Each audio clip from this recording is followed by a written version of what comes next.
أعوذ بالله من الشيطان الرجيم بسم الله الرحمن الرحيم اللهم صل على محمد و آل محمد۔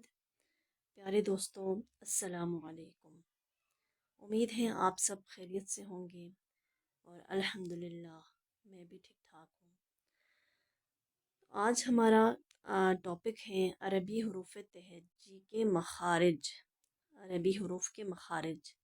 تو چلیے آج کا سبق شروع کرتے ہیں۔ عربی حروف کے مخارج کسی بھی عمارت کی مضبوطی بنیاد پر منحصر ہوتی ہیں، یعنی عمارت کی بنیاد پر اس کی مضبوطی منحصر ہوتی ہے۔ اسی طرح اگر قرآن کی تلاوت کو پختہ کرنا ہو تو ہمیں حروف کے مخارج کو پختہ کرنا ہوگا، کیونکہ یہ حروف قرآن مجید کی بنیاد ہے۔ اور اس سلسلے میں جو سوالات ہمارے ذہن میں آتے ہیں، نمبر 1 یہ ہے کہ مخرج اور مخارج سے کیا مراد ہے؟ اس کا جواب یہ ہے کہ مخارج جمع ہے مخرج کی، یعنی وہ جگہیں جہاں سے حروف ادا ہوتے ہیں، یعنی منہ کے اندر اور اس کے آس پاس میں جو مقامات، جو جگہیں جہاں سے کوئی بھی حرف ادا ہوتا ہو تو وہ جگہ اس حرف کا مخرج کہلائے گی۔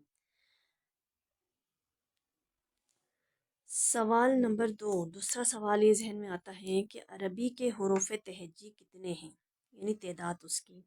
تو عربی حروف تہجی کی تعداد 29 ہے۔ اب ہم دیکھتے ہیں کہ ان حروف کی تعداد 29 ہے تو وہ حروف ترتیب کے لحاظ سے کیا ہے؟ الف، با، تا، سا، جیم، ہا، خا، دال، زال، را، زا، سین، شین، صاد، ضاد، طا، ظا، عین، غین، فا، قاف، کاف، لام، میم، نون، واو، ہا، حمزہ، یا۔ تو یہاں اس ترتیب میں حروف کی تعداد 30 ہے، کیونکہ جو یا ہے وہ چھوٹی اور بڑی دو اشکال میں لکھا جاتا ہے، مگر ان کی تلفظ، ان کی ادائیگی آواز کے لحاظ سے ایک ہی ہوتی ہے، لہٰذا یہ دونوں ایک حرف شمار ہوگا۔ اس طرح سے ان کی تعداد 29 ہے، باقی یہاں تک 30 حروف بنتے ہیں اور 29 ٹوٹل حروف تہجی ہیں۔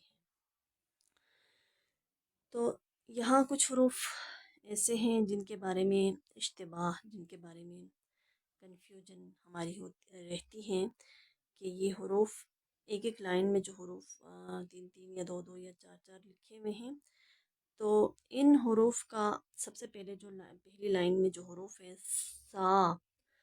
سا، سین اور صاد، یہ 3 حروف لکھنے میں بھی الگ الگ ہیں اور ان کی ادائیگی اور آواز بھی الگ الگ ہیں، مگر ہم لوگ کیا کر رہے ہوتے ہیں کہ ان تینوں حروف کو ایک ہی طرح سے ایک ہی آواز میں ادا کر رہے ہوتے ہیں، لہٰذا یہ ہم غلط کر رہے ہوتے ہیں، ان کو ہمیں سیکھنے کی ضرورت ہے، ان کو ہمیں سمجھنے کی ضرورت ہے۔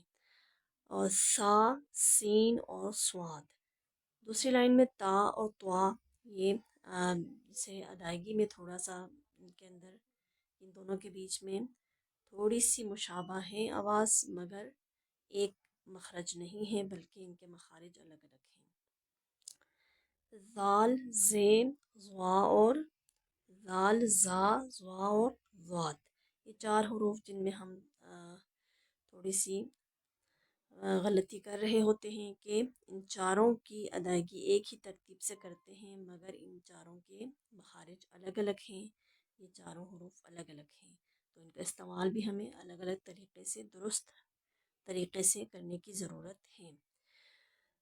حمزہ اور عین، حمزہ اور عین، حمزہ کی آواز آ، حمزہ زبر آ، حمزہ زیر ای، حمزہ پیش او، عین کی آواز آ، یہ حلق سے دونوں حروف ادا ہوتے ہیں.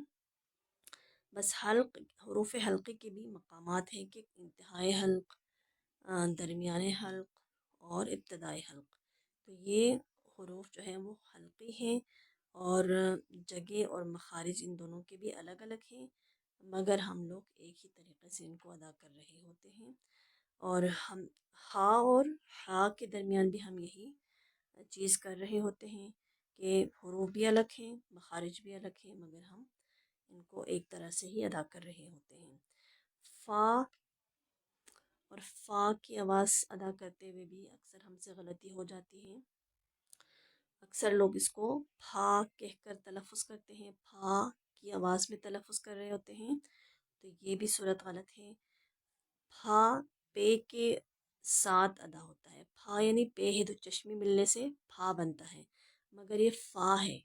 پھا کا ذکر قرآن میں کہیں پر نہیں ہے.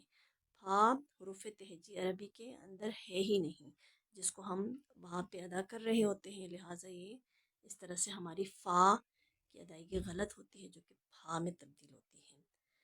تو ان حروف کے بارے میں بتانے کا مقصد یہ تھا کہ جو ہم غلطی اپنی ہماری ہوتی ہے تو اس غلطی کو پہچانیں اور اس کی اصلاح کریں.